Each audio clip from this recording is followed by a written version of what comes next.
Hi, I'm Mike from mikespokertables.com, and I'm going to show you how I'm going to install a SHUFFLETECH card shuffler. Here I have a table that I made. It's about 4 years old. It's gotten a lot of play, still in pretty good shape, but I do want to upgrade it. I'm going to cut the hole right into the table. I have installed one of these in somebody else's table that was a full fabric.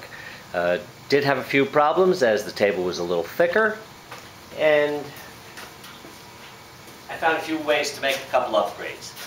Alright, first thing I had to decide is the location. Here I've dealt out a flop, turn, and river and see where the SHUFFLETECH will actually sit and sit best. I'm only going to have to use the cover plate. And I found that right here, pretty much in the center of the table, between these two cup holders, because players sit between the cup holders as opposed to when they're in the rail, you sit directly in front of a cup holder. Chips are in front of you. That seems to be in a good enough location. You can scoop in enough chips and put them in front of the cards that you have dealt out, and the dealer, if he is a player, just a dedicated dealer, he can still play. Some of you that are going to use these for tournament play where the dealer doesn't play, all that much better.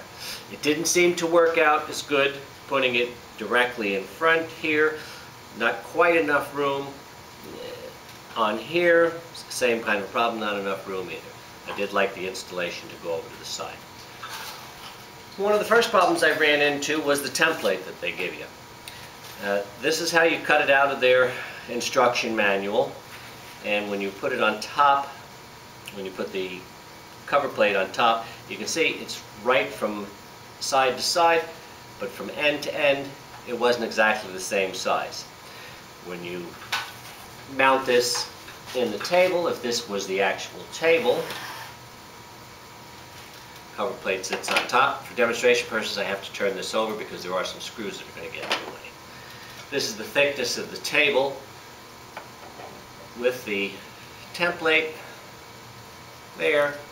These have to fit in between. Well, you can see I really couldn't get a truly realistic idea as to how good it fit, and it didn't. So what I did is I made a wooden template. I made this slightly bigger. I made it to the exact same size as the cover plate, fits around that.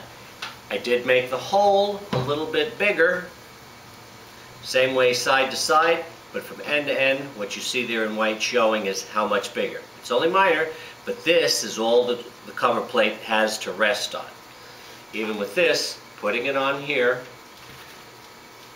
putting the cover plate on, these just barely make it, if at all, and not quite. I will pick up a little bit of room, because even in the instruction guide, they recommend that you make these end cuts on a 45-degree angle, so that will make it appear to be a little bit bigger from the bottom. We're going to try this one. We'll see how that works. Could be close. All right, that's part one.